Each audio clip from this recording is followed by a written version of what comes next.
今日食乜餸？阿傾同你諗掂佢。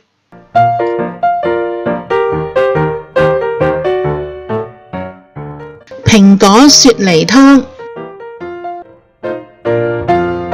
近排好多人咳啊，所以呢，我哋嚟煲返一個呢比較潤喉嘅湯水飲下。而家呢個材料呢夠4個人飲㗎啦。我哋蘋果呢有4個，10片嘅雪梨乾，3個柿餅、玉竹、麥冬、南北杏同埋無花果。嗱，所有嘅材料呢都要用水呢浸一浸佢，過幾次水洗乾淨佢。我哋全部呢都要洗得佢乾淨。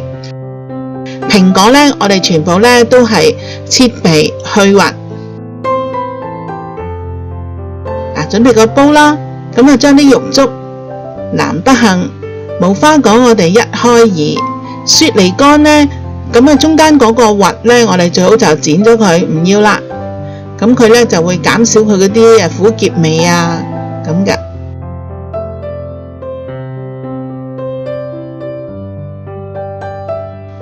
嗱，麥冬啦，蘋果。我放好多蘋果喎。嗱，個柿餅呢，咁我哋呢就將佢切細件，咁佢呢就比較容易出味啦。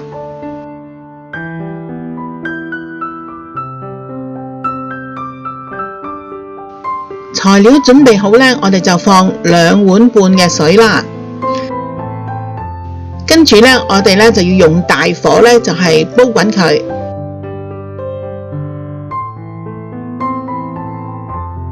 煲滾咗之後呢，我哋呢就要較返佢細火，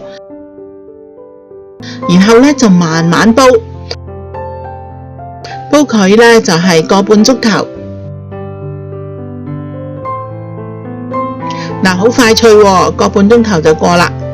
嗱，咁你見到呢所有嘅材料呢都腍晒啊，同埋好香嘅喎。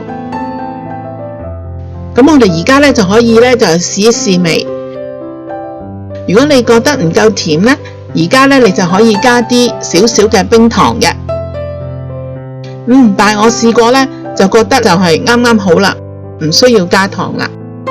呢個湯水啊，真係好潤喉㗎，好適合全家大細一齊飲嘅。想知我下次煮啲咩？快啲訂閱我嘅頻道啦！記住同你嘅朋友分享啊！